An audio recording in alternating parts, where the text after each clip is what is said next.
Le marché immobilier français, en apparence, si stable. Mais que se passe-t-il vraiment?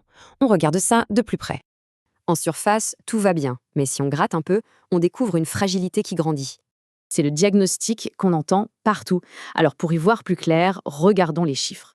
On s'attend à presque 1 million de transactions en 2026. C'est un volume historiquement très, très élevé. Et les taux d'intérêt, eux, se sont calmés autour de 3,5%. On revient à des niveaux plus classiques. Donc, tout semble en ordre, n'est-ce pas? Sauf que ce n'est qu'une partie de l'histoire. Le vrai souci, c'est cet écart qui se creuse. Des prix au sommet et des revenus qui ne suivent pas. Concrètement, ça veut dire quoi? Qu'il est de plus en plus dur de devenir propriétaire. Mais alors, comment font les gens pour acheter malgré tout? Eh bien, ils activent un levier bien précis. La parade, c'est simple. On s'endette sur des périodes beaucoup, beaucoup plus longues. Ce n'est pas un phénomène nouveau, mais disons que ça s'est emballé ces dernières années. Et la preuve est là. En 2021, déjà 4 prêts sur 10 étaient signés sur 25 ans.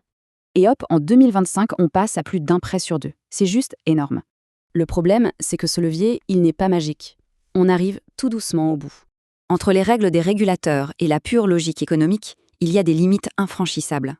Mais alors, qui sont ces acheteurs qui s'endettent sur d'aussi longue durée? Ce ne sont pas forcément ceux qu'on croit. Ce sont des ménages tout à fait moyens, en fait.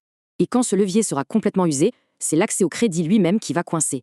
On se retrouve donc avec un marché qui tient sur un fil, un équilibre extrêmement précaire. Pour que ça tienne, il faut 2 choses. Des banques qui rognent leurs marges et des taux qui ne s'envolent pas. Sauf que cet équilibre est de plus en plus tendu. Et ça soulève une question essentielle. Quand ce levier ne fonctionnera plus, qui restera sur le carreau? Toute la question de la financiabilité est posée.